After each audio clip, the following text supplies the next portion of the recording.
Welcome to Encouraging Wellness, where we shed light on the plethora of holistic healing and wellness methods so you can give yourself the power to ask why and become bigger than the condition you are dealing with or the illness you are currently fighting.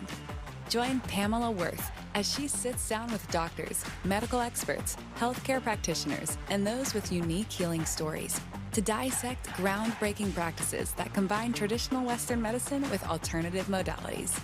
Hear conversations that empower you to go beyond hurtful stigmas, outdated practices, and unnecessary labels, guiding you towards a healthier and happier you. Here, we highlight your true worth and help unleash your inner courage. Now your host, Pamela.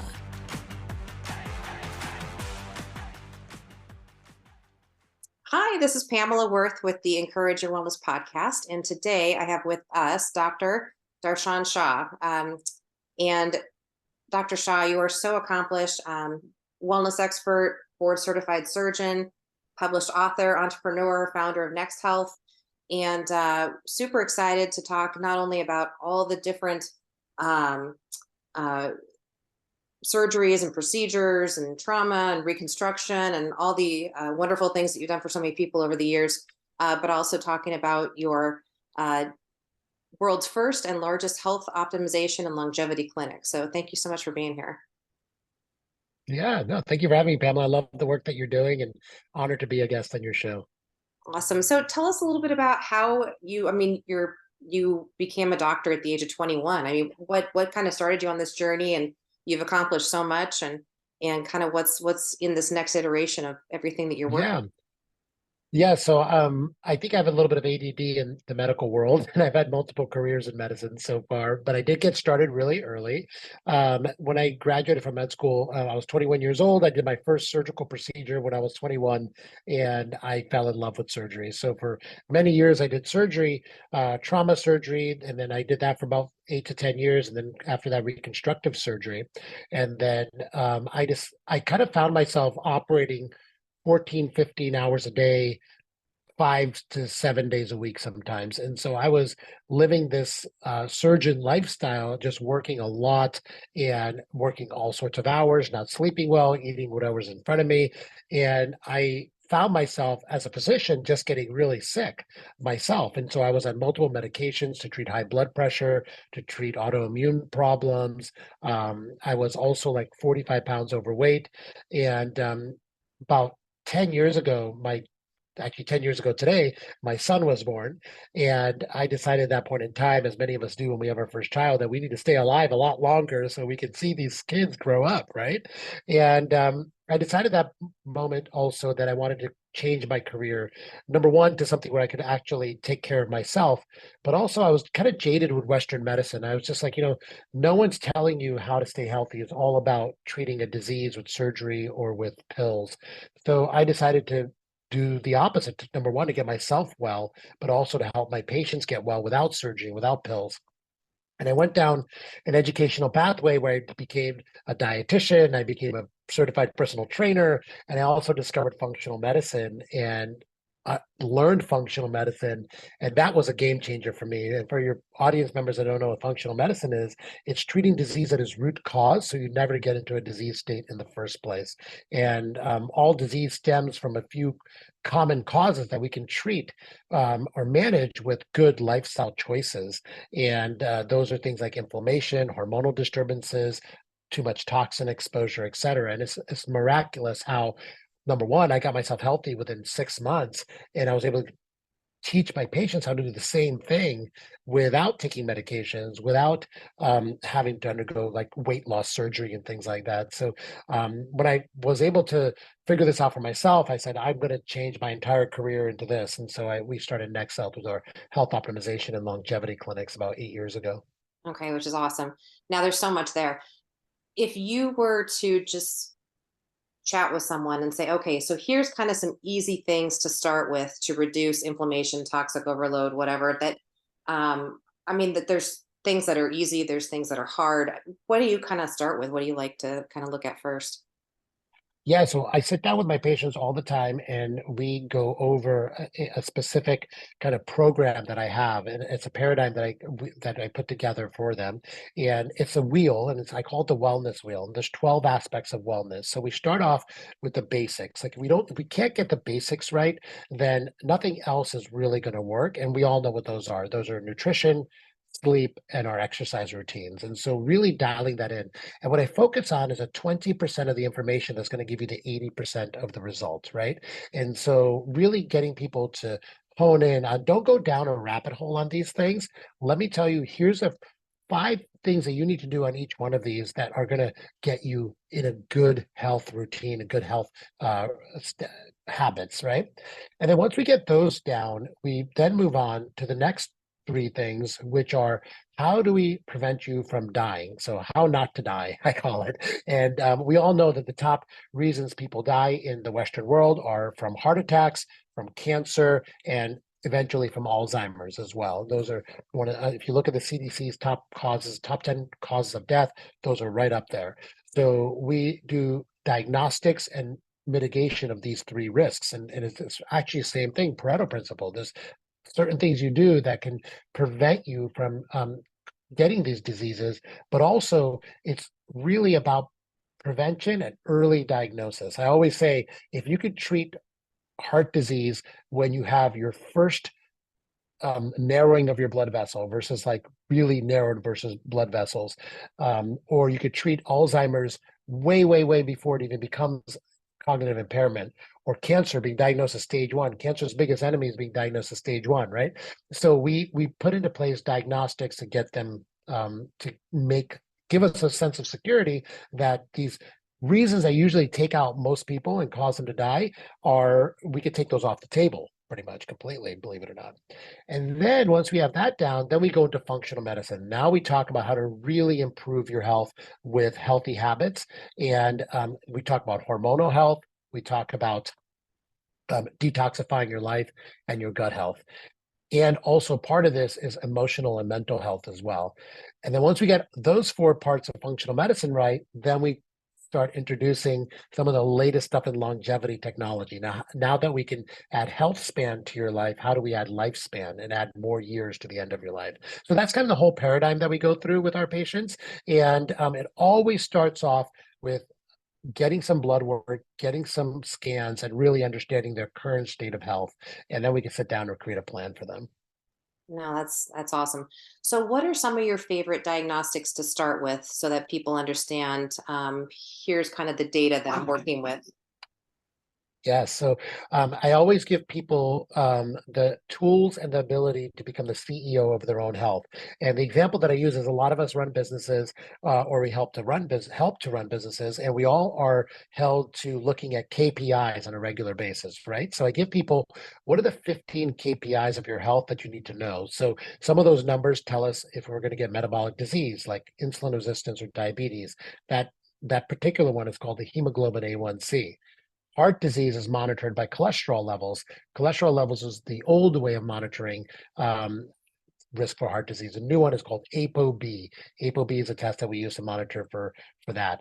And then for cancer, we do the regular screening, but we also have people do a full body MRI and with cancer screening too. There's a new test out. It's a blood test called a liquid biopsy, and we get that on all of our patients as well. And so this is just a few of the tests that we use. We actually do over 250 different biomarkers and genetic screening as well to really dive in.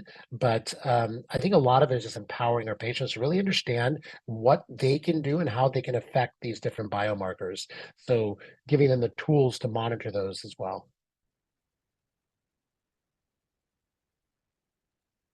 So that's pretty interesting, though. So back to the cancer one, I have to ask, what is liquid biopsy? I mean, that's pretty awesome. Yeah, this is a revolution in cancer diagnostics. It's going to change the way we deal with cancer in the Western world and all over the world. So what we can now do with these rapid DNA sequencers, it used to take months to sequence DNA. Now with recent discoveries, you can sequence DNA pretty quickly. And you can apply artificial intelligence to that to really look at each little bit of DNA that we find in your blood. So it's a blood test, and in your blood, there's tons of DNA. There's DNA being shed from your organs, there's DNA in your blood cells, etc. But there's also, when you have a tumor, the tumor sheds DNA as well. And we can find these tumor DNAs, it's called cell-free DNA, in your blood work with a simple blood test. And within a week, we get the results back. And so we can find 50 different cancers at stage 1 or stage 2. If we're lucky, we can find them much, much earlier. But also cancers that are typically very difficult to diagnose, we can find way before they become symptomatic. Like a lot of cancers, like pancreatic cancer, for example, most people find it way too late. It's when they start having stomach aches and other symptoms, then we finally start looking for it. Well, with this test, you can find it much earlier, stage 1 or stage 2. That's pretty awesome. It seems like everybody should do that Yeah, twice a year or once a year. they should. Yeah, you think like insurance would pay for this, and like the rate of cancer would be, and treatments would be, you'd save so much money not doing radiation and chemo and everyone getting diagnosed as cancer at a late stage. So hopefully there's a time that comes soon where these tests are just, a few dollars and everyone can do these on a regular basis. Do you find that most of this has to be out of pocket because it's considered not necessary, even though it kind of is necessary if you really think about it? Yeah, it's sad because I think Western medicine is just so disease focused, and um, it doesn't pay for this stuff, and there's not a lot of money dedicated to preventative proactive medicine. Out of our entire budget and that we spend on healthcare in the United States, only 2% goes towards proactive medicine. So none of the stuff people are paying for, insurance is paying for, and so people are paying for it out of pocket. And a lot of people unfortunately can't afford this. The stuff is expensive. Right now, the liquid biopsy costs $800. A full body MRI is around $2,500. But I think what's really going to happen over the next few years is that this technology is going to get less and less expensive, to where we're going to see exponential drop in cost of this, and people will be able to afford this. And I would say you can't really afford to be sick either, right? Like you want to live as long as possible, be healthy in those years. So the more you can do this preventative and proactive, it's worth the investment. No, that's awesome. And with these clinics, that do you call it a clinic or do you call it a center? Yeah, we call them clinics. Yep. So you've got them opening all over the world, which is pretty amazing. Is it a membership model? Is it something that you can go to once or twice and understand more about it, and then kind of dig in, get your feet wet a little bit, so to speak, and then go in further? Or what does that look like? Yeah, it's both. I mean, we encourage people to get memberships because we also have on-site health optimization technology that's been proven to work. So things like, we all know, like the benefits of heat sauna, cold therapy, the benefits of light, the benefits of oxygen. So we have LED beds, and we also have hyperbaric oxygen chambers. We have cryotherapy chambers. We have heat saunas. So what a lot of people do is they get a membership and they come like on a weekly basis to do these technologies, and they can keep themselves healthier. And then we also do the diagnostic testing as well, like I mentioned, and we have doctors on site to review all the results and help you formulate a plan. So yes, we are a membership model, but a lot of people come just one time in, they do all the diagnostics. We can do all the diagnostics in 3 hours, and then by Zoom, we can give them the results and a plan. The key is the plan on what to do with these results. I think a lot of times people go and get a bunch of diagnostic tests randomly, and they don't know what to do with the information. And so that's where we come in and we curate the information for people. And then the doctors that you have, are you teaching them the protocol? Do they have a certain licensure? And then kind of talk to us a little bit, because it seems like the medical profession is changing. Yes, it is. And so I mentioned functional medicine to you earlier. So our doctors are functional medicine trained, and we've come up with the protocols. And yes, we do make sure all of our doctors know the latest in medical technology and how to implement these treatments. And we are constantly training and constantly learning more. But it's really important to have that functional medicine background, so you know that we're not trying to treat a disease with a pill.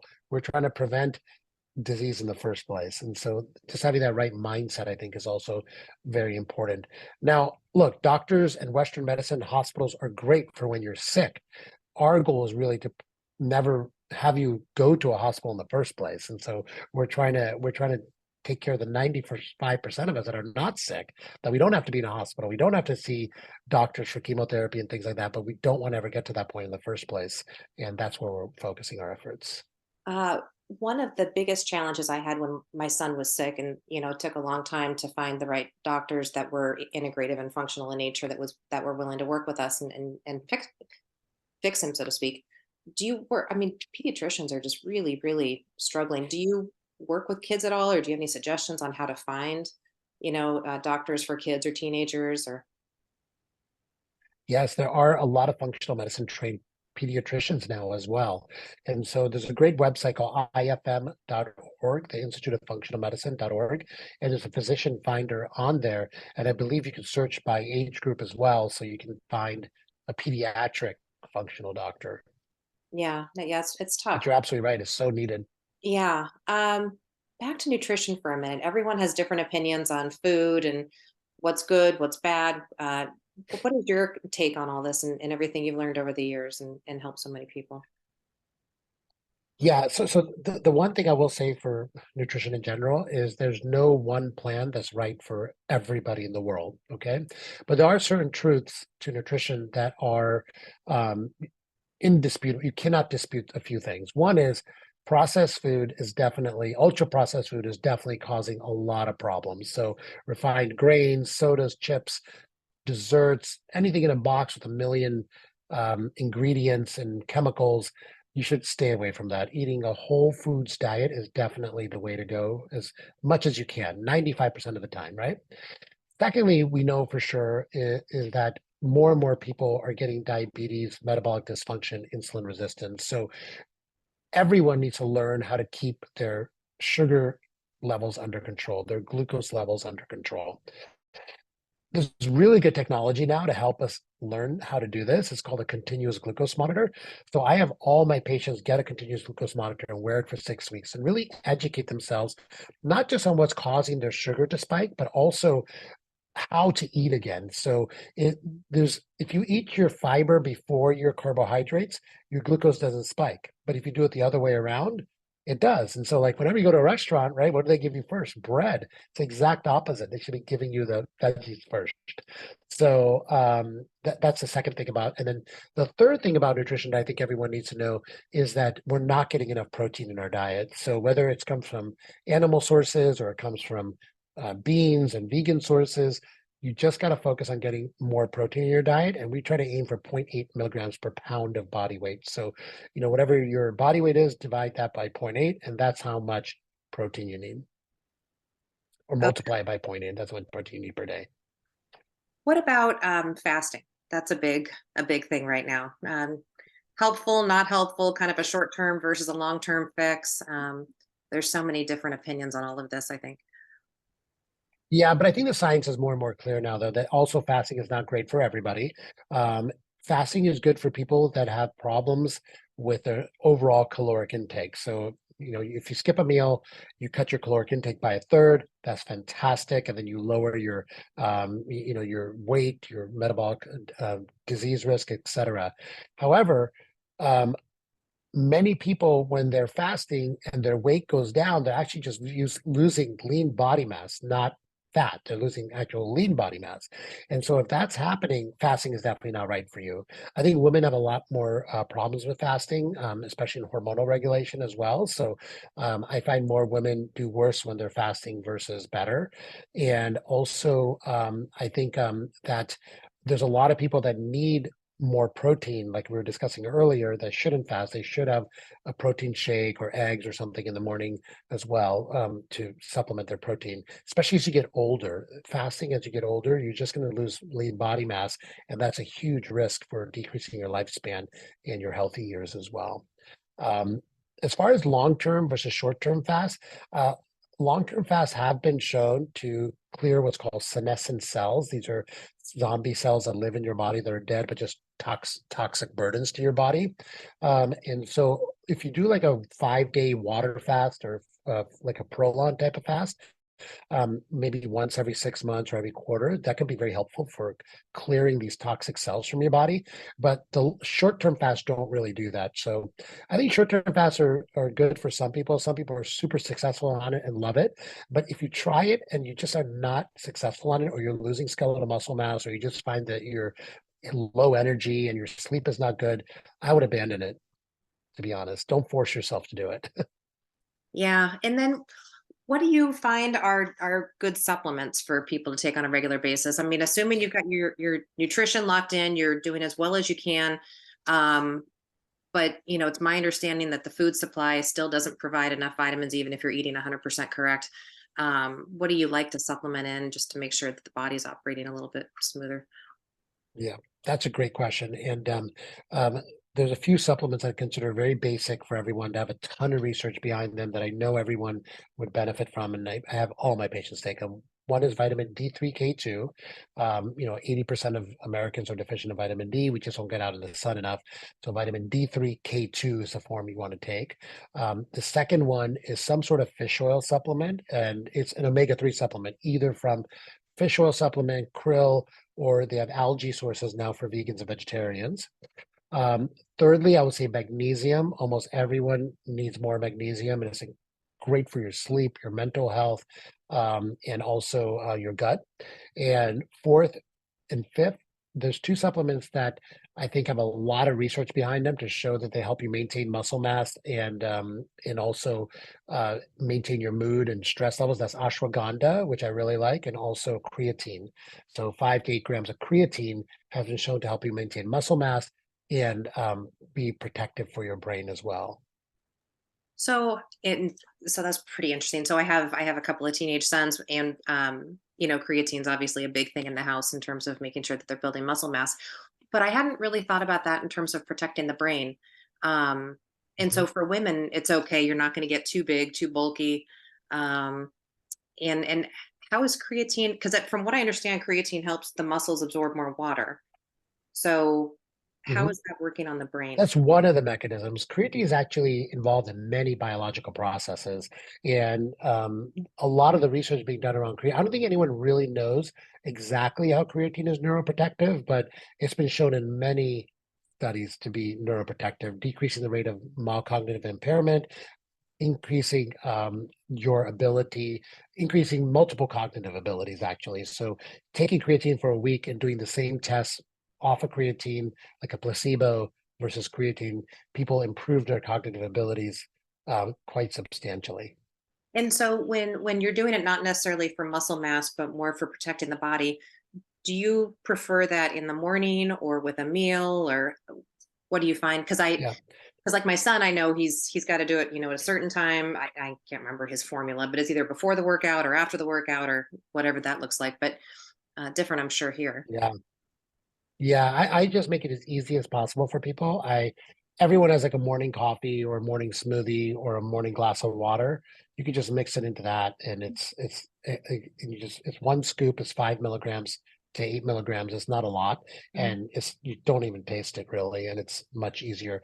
I think people that are working out or going to the gym and trying to build muscle, it's also beneficial to it pre-workout, but some of them do it post-workout as well. So it's the jury's out on that one, but first thing in the morning. Okay, great. What else am I Yeah. leaving out in terms of longevity, overall health and wellness? What else would you love to share? Yeah, I think a lot of people don't really have a clear idea of what their hormones are doing. And this becomes incredibly important after the age of 40 for both men and women. Women, especially, like the lack of estrogen after menopause, is a huge risk factor for brain disease like Alzheimer's and other neurocognitive diseases, and also we know weak bones, etc. And for men, having a low testosterone actually increases your risk for cancer, increases your risk for Alzheimer's disease, increases your risk for heart disease as well. So I would say, if you're over the age of 40, 45, even especially 50, definitely go get evaluated, get your hormones evaluated. A lot of primary care doctors won't do it. They'll just say, you're fine. It's normal to get old and lose your hormones. And a lot of them will get the results back and say, your estrogen or your testosterone is normal for your age. And really, that's not what you want. You need it to be, your hormone levels should be where they were when you were in your 20s, not normal for your age. So I'm a big believer in hormone support, and you don't have to take hormones to do that. There's other ways of getting your hormones to be at a level that's protective, through exercise, through supplementation, et cetera. But I would definitely, dive into that a little bit.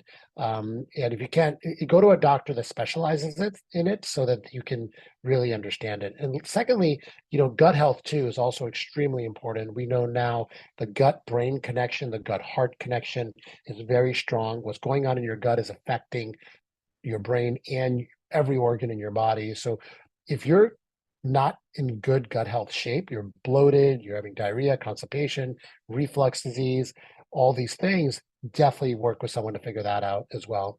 And lastly, you have to detoxify your environment. We live in the most toxic society environment that has ever existed for humanity. It's in the air, it's in the water, it's in our food, it's in the cosmetics we put in our skin. Learn how to detoxify your environment. And the Pareto principle works really well for that. You only have to do a few actions to really cause a massive detoxification of your environment. For your air, getting an air filter in your bedroom and your work environment. For your food, eating organic. For your water, drinking out of glass bottles, reverse osmosis system in your house. And for your cosmetics, there's a great app called Think Dirty where you can scan the barcode of your cosmetics and your lotions and your soaps, and it gives you a score of how many toxins are in this, and it will suggest alternative products with less toxins. So it's easy to do some of this stuff. It's just, it's a little bit of work up front, but the benefits they mount over time. And so I would definitely look into some of this if you can. Yeah, no, that's a great, those are great suggestions. Back to the hormones for a minute. So, what are some foods that you can, because so that's one of the big things in my family. We've got a history of cancer. And so there's always been this big push for women in the family not to take hormones. But true, it creates other issues. And so, what kind of foods do you like or dislike in terms of making sure that people are protecting their hormones? Yeah, I mean, there's certain superfoods out there. I think a lot of phytochemicals and phytonutrients are important. So getting 500 to 800 grams of high fiber, low starch vegetables per day that are organic and well sourced or from your local farmer market is good. And 500 to 800 grams of vegetables a day. I mean, that's a lot, right? That's like two full salads. So really getting those in. That fiber is so protective against colon cancer and many other forms of cancers because it feeds your gut bacteria. So just taking that in supplement form is not going to it's helpful, but it's much more helpful to get the fiber in with it. So I would definitely focus on very colorful vegetables and leafy greens as much as possible. And it's, believe it or not, too, spices. Add spices to every meal, everything you cook. Things like curcumin and oregano. All the spices are very helpful in protecting you from inflammation and also cancer. What about testosterone for men? I mean, does that need to be taken through a strong form, so to speak, or are there certain foods or supplements that can help supplement men? Yeah, ashwagandha can definitely help you raise your testosterone level. There's a few other supplements that have been shown to raise testosterone levels. I would say, though, that no one has to do testosterone supplementation, but I could tell you that most of the men I see, their testosterone is tanked due to stress, due to poor quality sleep, and you really want to get your testosterone up with lifestyle modifications. So sleeping 8 hours a night, also making sure that you're lifting heavy weights 3 to 4 times a week. That really helps get your testosterone up. But if you can't get it up with your lifestyle modification, then definitely I would consider testosterone supplementation. I myself am on testosterone supplementation. I'm a big believer in it. It's protective against almost all forms of chronic disease. Yeah, that's super. Thank you for sharing. Anything else I Yeah. missed? No, I think you got it. I mean, we talked a little bit about some of the stuff we do at Nextel for longevity. There's so much coming out in the next few years in longevity technology to really reverse biological aging, and I think people really need to keep their eye on this because it's going to make a massive difference. The technology is just getting better and better, and if you are not doing sauna therapy, cold plunges or cold showers and light therapy, you should really think about adding those to your daily health routine. How often should you do something like that? Every day if you can. I mean, light therapy is as easy as going out in the sun first thing in the morning and spending 20 minutes outside and go for a walk or something. Yeah, Uh, Cryotherapy or cold therapy is easy as taking a cold shower in the morning. And, if you can get a sauna in your house, that's fantastic. There's a lot of companies selling home saunas now as well. that's super. Yeah. Where are the clinics now and where are they coming? Yeah, so we currently have 3 clinics in Los Angeles, one in New York and one in Maui, actually, the Four Seasons, Maui. But we have probably about 20 to 30 locations opening next year.